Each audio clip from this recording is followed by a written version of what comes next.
Recordo o pior momento que eu já vi presencialmente no desporto. Haverá outros momentos, se calhar, piores, mas pelo menos que eu pessoalmente eu nunca esperei ver. Foi o dia mais marcante da minha carreira profissional e, repito, infelizmente pelos piores motivos. Como é que é possível já terem passado 10 anos quando eu tenho isto gravado na minha memória e provavelmente com alguma dificuldade em esquecer isto? Estás com ele uns minutos antes, está impecável e de um momento para o outro cai-te assim no chão e sem, não tens... Pronto, se acabou.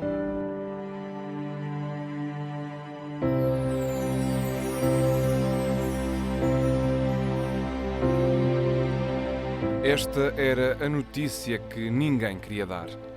Em direto para todo o mundo, o sorriso que nunca vai ser esquecido. Um momento que fica na história do futebol português. Miklos Feher morre aos 24 anos, em pleno jogo da 19ª jornada do campeonato.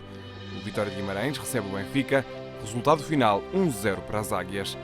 Mas o resultado é tudo aquilo que menos interessa. Recordo-me de passar a véspera do jogo e horas antes do início da partida na pousada aqui em cima na costa, onde privámos os jogadores, e nomeadamente com o Mick, aquele café a seguir ao almoço, o próprio lanche, onde conversámos muito, porque também estava na minha cidade e eu, como orgulhoso guimaranense que sou, fazia sempre questão de valorizar aquilo que é Guimarães, não é? E então conversámos muito sobre isso. E ele era uma pessoa também muito interessada nestas coisas que têm a ver com a história de Portugal, era uma pessoa culta e conversámos muito acerca disso. Depois, obviamente, com a proximidade do jogo, fomos nos concentrando e recordo-me de um jogo extremamente difícil, com muita chuva, um campo muito pesado, onde acabámos por vencer nos minutos finais. Um jogo de muita luta, de muita tensão, e que terminou da pior forma. Foi aos 90 minutos que eu marquei o golo, com um bocado de alegria, e logo a seguir aconteceu o impensável. O Feher caiu para o relvado e, passado uns minutos, bateu uma realidade que sabia perfeitamente que já não se ia levantar mais. O árbitro mostra cartão amarelo a Miklos Feher. Lançamento para a equipa do Guimarães e agora cai redondo no relvado Miklos Feher. Atenção que é grave. Há jogadores do Benfica que põem as mãos à cabeça. Atenção que é lesão grave de Miklos Feher. Ninguém lhe tocou. Há ali expressões de desespero dos jogadores do Benfica. Toda a gente a chamar as equipas médicas. Atenção que há ali jogadores do Benfica que estão ajoelhados. Há ali jogadores do Benfica. Estamos agora com a imagem. Ele estava a falar com Olegário Benquerença e de um momento para o outro ajoelhou-se e cai. Incrível. É uma imagem arrepiante. Isto é inacreditável. E entra toda a gente no relvado. Os jogadores do Benfica estão por terra. Estão a chorar, estão ali muitos jogadores do Benfica a chorarem. Armando, também Miguel. Estão a tentar reanimar Feher. A equipa médica está a tentar reanimar Feher.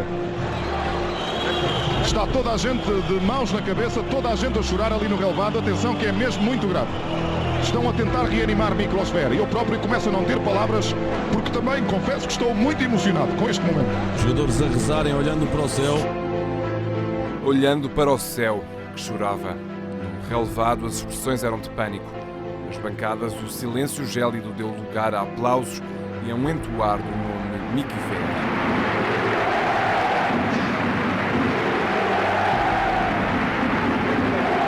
$13.000 expectantes.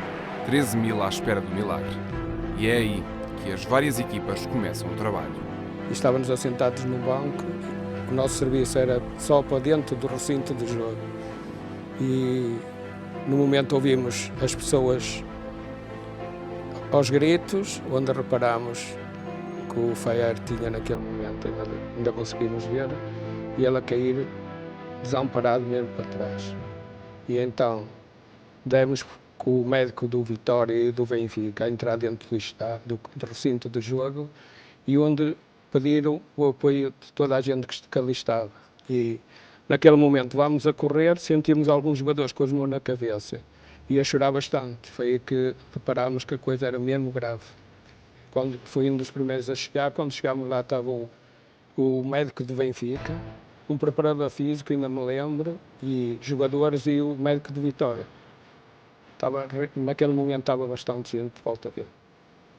Os bombeiros entram em campo para prestar os primeiros socorros, juntamente com as equipas médicas. Ao mesmo tempo, também no estádio, há outras equipas que não param de fazer o seu trabalho.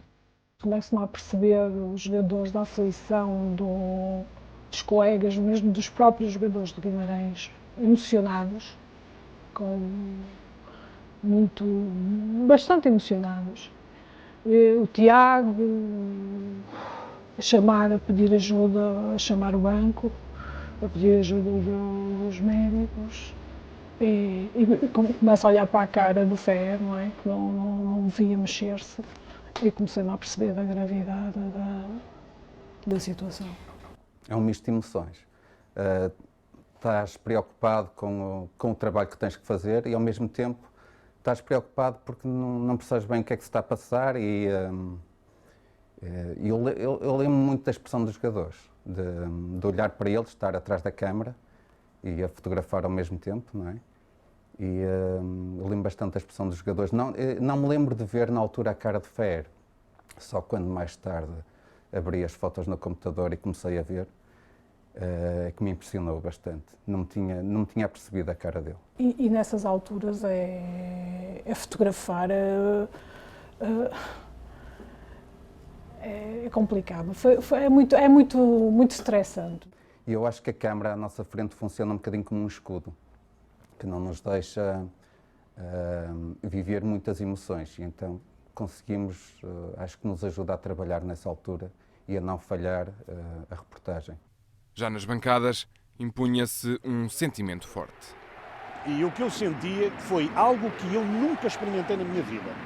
Foi um sentimento de tal forma forte que as pessoas acabaram por todos cantarem o nome dele. Todos, eu tenho o som do nome gritado de Fer, Fer, Fer. E as pessoas limitavam-se a dizer isto, mas sentia-se que as pessoas estavam emocionadíssimas com o que estava a acontecer. Vi, de facto, lágrimas correrem nas faces das pessoas, mas, de facto, essa imagem que mais me marca é este sentido unânime em torno de uma situação dramática que estava ali a ocorrer aos nossos olhos. E digo-vos, claro que um jovem morrer é antinatureza isto, não é? E de mais a mais quando se trata de um atleta que era tão querido, nomeadamente do Benfica, mas era querido pelas pessoas ligadas ao futebol. Em simultâneo, enquanto os acontecimentos se sucedem, os jornalistas nas bancadas, pelo estádio, nas redondezas, procuram esconder a emoção e fazer aquilo que é suposto, documentar o que está a acontecer. Eu e todos os jornalistas que lá estávamos, ninguém pensou naquela altura o que fazer.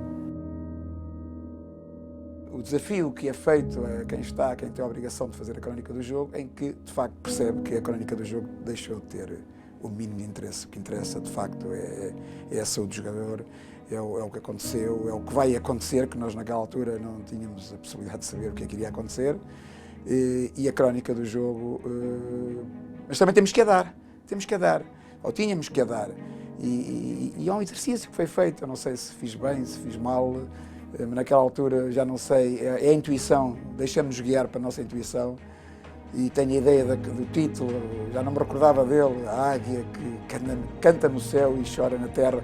Foi uma maneira encontrada para associar as duas coisas, o céu e a terra, não sei, que depois de alguma forma acho que se enquadrou no que foi a primeira página da bola, o sorriso, o último sorriso de Fer. Lembro-me na altura, como se fosse hoje, de tentar não me esquecer de nada, porque caso que se eu tivesse, na parte que me tocava, que tivesse a contar a história. Eu lembro daquilo que me veio à cabeça, não perder nenhum pormenor. Porque a partir do momento em que começámos a ver o desespero das pessoas e as lágrimas do Anderson, um jogador que eu nunca mais me esqueço, o Anderson, as lágrimas do Anderson e as do Camacho, e a forma louca do Argel a correr atrás da ambulância, aí começou a cair e a pensar, bom, isto vai ser trágico. E aí há aqui uma reação nossa de tentarmos ser o mais objetivo possível, deixar as emoções de lado e tentar documentar o possível.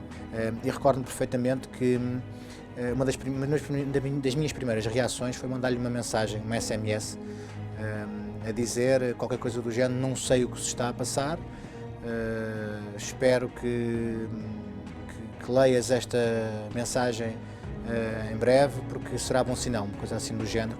Isto numa altura em que já corriam rumores de podia ter acontecido o pior, mas não se sabia. Depois, infelizmente, ele nunca leu a mensagem. Tudo se desenrola a seguir. Feher segue para o Hospital da Senhora de Oliveira, hospital onde o então diretor clínico, Fausto Fernandes, recorda uma noite de emoções. E antes, na ambulância, o bombeiro Júlio Fernandes lembra que tudo foi tentado. Os médicos tentaram fazer tudo e mais alguma coisa, até ao hospital. Neste caso, eles não fizeram mais porque não puderam. Ele já chegou em paragem e foi imediatamente para a sala de emergência. Ele tem uma ativação específica. Quando se ativa, toca uma série de alarmes, são contactados a equipa de apoio, consistia num internista, num anestesista e num cardiologista, e que imediatamente foram lá embaixo, que é no piso de entrada, foram feitas manobras de ressuscitação com êxito. Isto é, embora artificialmente o Feher foi mantido vivo por mais que uma hora, com pacemaker artificial, tudo isso, infelizmente depois o quadro clínico complicou-se e acabou por falecer. Nós arranjamos um espaçozinho junto à consulta externa. Estavam ali todos chocados, alguns choravam. O presidente do Benfica chorava, o Camacho estava muito perturbado, a maior parte dos jogadores estavam a chorar. Não foi fácil, quer dizer, foi fácil lidar com eles, agora transmitir-lhes alguma palavra de ânimo não foi fácil.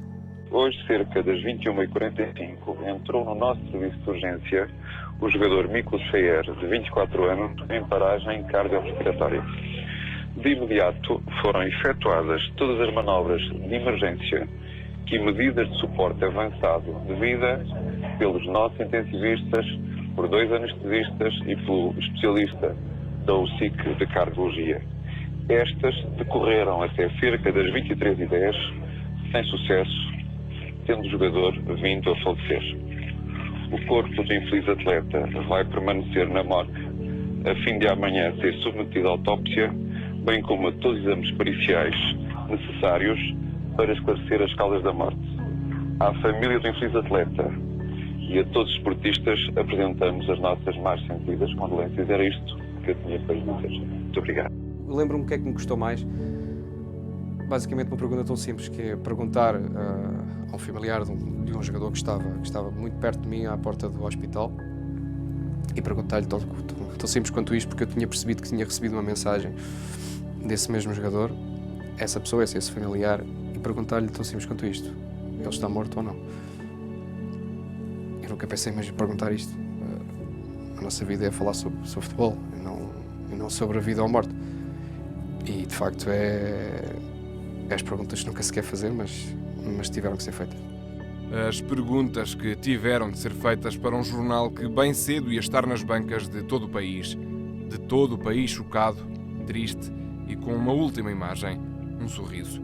O último sorriso do número 29 das Águias. Em relação aqui à primeira página, o que nós fizemos foi, na realidade, tentar que não se pusesse nada das palavras tragédia ou acontecimento trágico, e a capa acaba por ter apenas a última imagem feliz do Feher. Temos, aqui, ficou um fundo preto e realça aqui este pequeno pormenor aqui, que é, e de repente mais nada teve importância, porque é na realidade um marco em que fica patente, não é? Portanto, apenas a crueza do facto em si. É verdade que alguém tinha que tomar uma decisão, e essa decisão caberia naturalmente ao chefe de redação, era eu, mas não fui só eu, não foi só a minha emoção, porque é uma capa, também escusado será dizer que foi a capa mais difícil que eu fiz em toda a minha carreira profissional.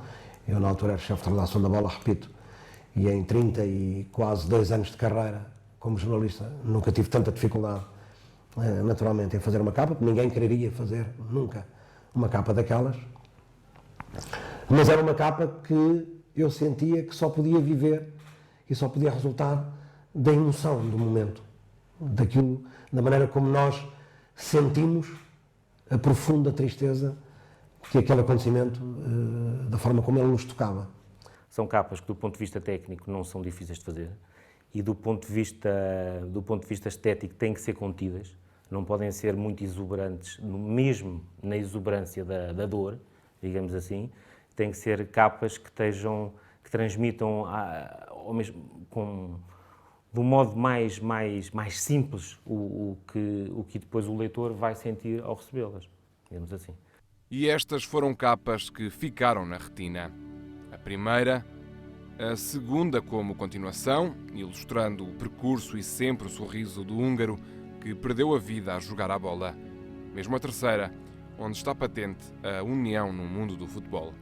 Mas já antes, Mickey Feher tinha sido capa da bola. Grande entrevista em outubro de 2003. E, ironia das ironias, o título do trabalho. Incrivelmente, e obviamente só depois de tudo isto acontecer é que eu me fui a perceber disso, ironia das ironias, o título da entrevista, não da manchete da bola, atenção, mas o título da entrevista, da primeira página da entrevista ao Miklos Feher, foi tão simplesmente isto: estou vivo. É absolutamente incrível pensar nisso. Claro que era um estou vivo no sentido futebolístico, depois da travessia do deserto que tinha tido no Futebol Clube do Porto, vários meses sem jogar, e era no sentido de estar a conquistar o seu espaço no Benfica, mas não deixa de ser incrível, de facto, depois de tudo isto acontecer, eu ter olhado para aquele título fiquei, na altura, obviamente, foi uma coisa que me impressionou. É uma coincidência, mas foi algo que me impressionou, sinceramente.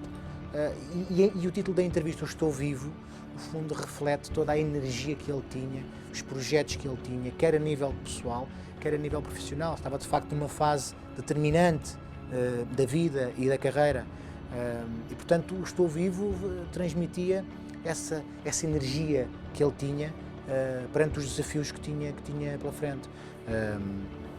E inacreditavelmente, 3 meses depois aconteceu. Os rituais sucedem-se. Homenagens na Luz, onde os adeptos do futebol fazem questão de estar. Funeral na Hungria, no momento a que o plantel não faltou. E no regresso aos trabalhos, um vazio.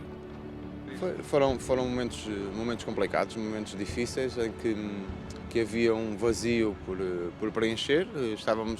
Tínhamos perdido um colega, um amigo, um colega de equipa, uma pessoa que estávamos habituados a ter no nosso dia-a-dia, uma pessoa excepcional, um grande profissional e um amigo também fora do campo, e portanto foi difícil não termos o Mickey do nosso lado nos dias seguintes. É claro que sempre que chegámos ao Benfica olhávamos para o cacifo dele e víamos ali um vazio, víamos essas lembranças desse jogo e as lembranças que passámos momentos maravilhosos juntos, e é sempre um momento de tristeza quando entrávamos no balneário e víamos que faltava alguém e aquele sorriso dele. Fez-nos bem e também à Hungria, fomos ao funeral, conseguimos despedir dele da forma correta, mas conseguimos ficar unidos e conseguimos fazer um resto de um campeonato bastante forte, sempre pensando no Miklos. Mas, afinal, quem era Miklos Feher? Era uma pessoa, como eu disse, muito alegre no balneário, era uma pessoa que convivíamos muito, nos jantares que fazíamos, ao almoço, éramos sempre com aquele sorriso, com a sua maneira de ser, gostava de falar, gostava de fazer brincadeiras e fica sempre na memória. São situações complicadas que nós vamos analisando e vamos, depois, com o passar das semanas, vamos esquecendo, mas após esse falecimento do Mickey fica sempre aquele medo de ir treinar e que possa nos acontecer a nós, e sem saber que fazemos os exames, fazemos tudo e acontecer o que aconteceu. Temos sempre aquele receio quando vamos para o treino ou para um jogo que nos possa acontecer, mas depois, passados uns tempos, vai desaparecendo esse medo, esse receio. Eu falava muitas vezes com ele porque nós lutávamos, competíamos dentro da própria equipa por um lugar no 11, normal 2 avançados que faziam parte de um plantel e era normal, era uma competição saudável e sã, não havia qualquer tipo de problemas entre nós, e ele próprio era mais novo, olhava para mim muitas vezes como que a tentar fazer aquilo que eu fazia ou a trocarmos ideias como seria melhor se calhar um avançado atuar ou a maneira de finalizar uma jogada. E, portanto, vivíamos também muitos momentos de treino sozinhos com os outros avançados em que trabalhávamos especificamente a função de avançado e, portanto, eu passava muito tempo com ele e lembro-me que também, na altura, eu atravessava alguns problemas pessoais e ele tentava sempre perguntar se estaria tudo bem comigo, fora do contexto do futebol, e qualquer tipo de problemas. Nós desabafávamos muito um com o outro. Cheguei a ser muitas vezes colega de quarto dele e, portanto, o que levo de recordações são essas conversas e o ser excepcional que ele era, além de um grande profissional. O Mickey que eu conheci era aquela pessoa que nos deixou da forma como deixou, com um sorriso, um grande profissional, um grande amigo, como disse há pouco, uma pessoa extremamente culta, que se interessava também pelo nosso país,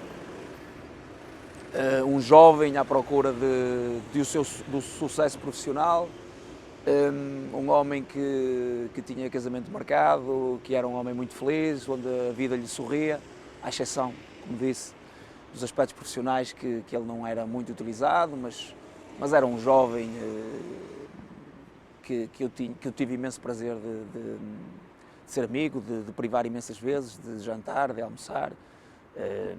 Recordo-me do Mickey com aquele sorriso, porque acho que descreve o ser humano que ele era, um homem de bem com a vida. Mas vamos mais longe, às coisas mais singulares. Em 2013, o avançado realçou que gostava de ler, ir ao cinema e passar tempo com a noiva. E é precisamente Adriane quem aparece no dia mais feliz da vida de Feher, o dia em que a pediu em casamento. No reverso da medalha, os dias mais tristes foram quase todos os que passou no Futebol Clube do Porto. Talvez por isso prefira Lisboa à cidade invicta. Fã de Julia Roberts e de Nicolas Cage, vibrava com os Metallica e com os Guns N' Roses. Preferia o tinto ao branco, as louras às morenas e o clube preferido era a Roma. Um dia, se tivesse um filho, queria um menino. Todos sabemos o final da história. Miklos morre subitamente com uma paragem cardiorrespiratória. A autópsia foi inconclusiva, mas mais tarde descobriu-se que o jogador sofria de uma malformação cardíaca. Para sempre, Feher fica guardado na memória. O Sr. Albino que o diga. A história começou em 25 de janeiro de 2004, no falecimento do Feher. Logo no ano seguinte, para recordar essa data, todos os anos, até esta parte, coloco sempre um círio de uma vela em sua memória para ser recordado. Este ano com uma diferença, porque infelizmente perdemos mais um vedeta, que era o Eusébio, e cuja data do seu nascimento é precisamente no dia em que o Feher faz os 2 anos de falecimento e o Eusébio fazia de nascimento, no dia 25 de janeiro de 2014.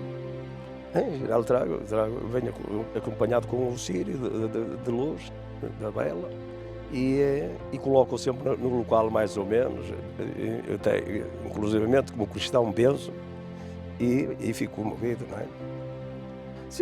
Quer dizer, não me sinto orgulhoso porque não há orgulho de uma perda, mas ao mesmo tempo é praticamente uma boa obrigação para fazer recordar uma pessoa que morreu de um momento para o outro. Perdemos uma vida e um jovem. 10 anos depois, mais uma vela acesa por Feher. 10 anos depois, recordamos aquele sorriso. Uma década passada, uma lembrança que dificilmente sairá da memória. 10 anos depois.